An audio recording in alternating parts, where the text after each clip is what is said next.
Kembali lagi di Ngorok Ngobrol Horor. Ih, takut.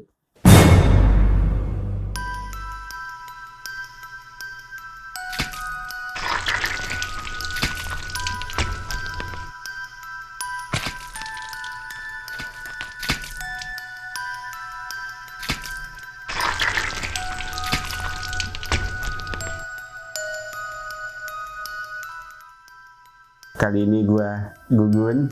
Dan gua Kiki. Di sini kita akan menceritakan kisah dari seorang pemuda yang terombang-ambing selama 49 hari di lautan samudra. Bagaimana ceritanya? Ini dia. Ia bernama Aldi Novel Adilalang, asal Manado. Sehari-hari Aldi bekerja sebagai penjaga lampu di Rompong Mie. Rompong Mie adalah tempat penangkaran ikan di laut yang terletak sekitar 125 km dari pesisir utara Manado. Setiap minggu, seseorang akan memanen ikan dari penangkarannya. Orang-orang juga akan memberi Aldi pasokan makanan, air, dan bahan bakar untuk bisa bertahan hidup selama sepekan di penangkaran tersebut.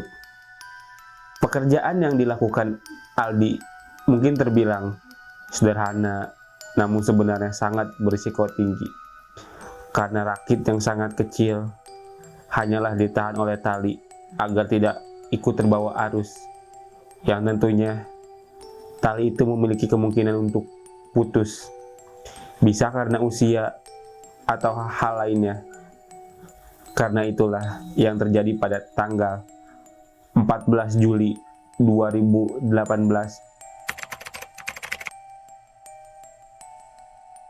pagi hari, sekitar pukul 7, di saat angin berhembus begitu kuat. Begitupun dengan ombak yang besar yang membuat rakit kecil tersebut terhempas ke sana kemari, dan karena hal itu akhirnya membuat tali bergesekan dengan tali temannya. Lalu penahan rakit Aldi pun akhirnya terputus. Aldi mencoba meminta tolong, namun pada saat itu temannya masih tertidur. Karena tidak ada lagi penahan rakit milik Aldi, ia akhirnya semakin jauh terbawa angin dan juga arus laut. Aldi pun mencoba melakukan kontak dengan HT. Karena Aldi masih belum jauh dari lokasi, maka komunikasi masih bisa dilakukan. Dan dari sinilah temannya menghubungi Pangkalan 2, dan Pangkalan 2 memberikan informasi kepada pimpinan tempat Aldi bekerja. Informasi itu juga kemudian disampaikan kepada keluarga Aldi, dan hal itu membuat keluarga menjadi panik. Mereka pun mencoba meminta bantuan untuk melakukan pencaharian. Selama 1 minggu masih bisa berkomunikasi dengan rekannya. Tetapi ketika menginjak hari ke-8, Aldi sudah tidak bisa berkomunikasi dikarenakan jaraknya semakin jauh dari daratan dan akan semakin jauh. Bekal Aldi untuk bertahan hidup mulai habis, dan untuk bertahan hidup Aldi menangkap ikan, dan setelah itu kehabisan gas untuk memasak. Aldi menggunakan pagar kayu rompong untuk memasak ikan.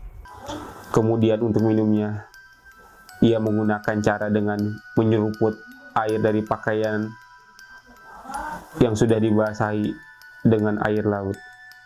Hari demi hari Aldi lewati. Aldi terus berusaha bertahan hidup. Sempat juga Aldi menemukan kapal yang lewat. Kemudian Aldi melambaikan tangan dan segala cara pun dilakukan untuk menghentikan kapal itu.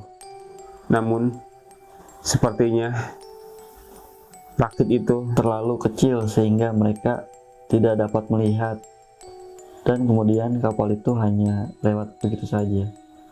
Di saat itu Aldi sempat putus asa.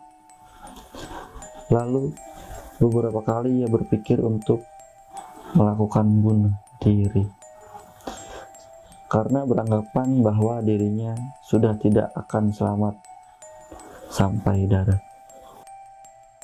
Namun niat bunuh diri itu ia urungkan ketika mengingat Tuhan dan juga kedua orang tuanya. Lalu ia kembali masuk ke dalam rakit lalu berdoa kepada Tuhan untuk memohon pertolongan. Hal tersebut membuatnya jauh lebih tegar dalam menghadapi cobaan itu. Pada tanggal 31 Agustus, lewatlah kapal berbendera negara Panama yaitu MV Arpeggio. Namun meskipun Aldi berusaha meminta tolong, kapal itu tidak kunjung berhenti ataupun berbalik arah. Aldi kemudian teringat dengan pesan temannya bahwa jika ia meminta tolong kapal asing, maka gunakan kata help. Dengan sigap, Aldi mencoba menyalahkan HT miliknya dan kemudian berteriak, help! Lalu kapal pun akhirnya berbalik arah dan menghampiri Aldi. Singkat cerita, Aldi akhirnya berhasil berada di kapal.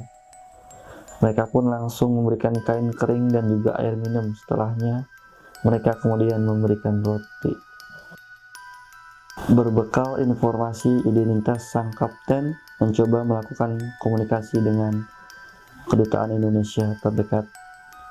Dan mereka akhirnya diarahkan ke Osaka, Jepang, di mana di sana terdapat Kejiri Osaka Tokoyama. Inilah kisah dari Aldi.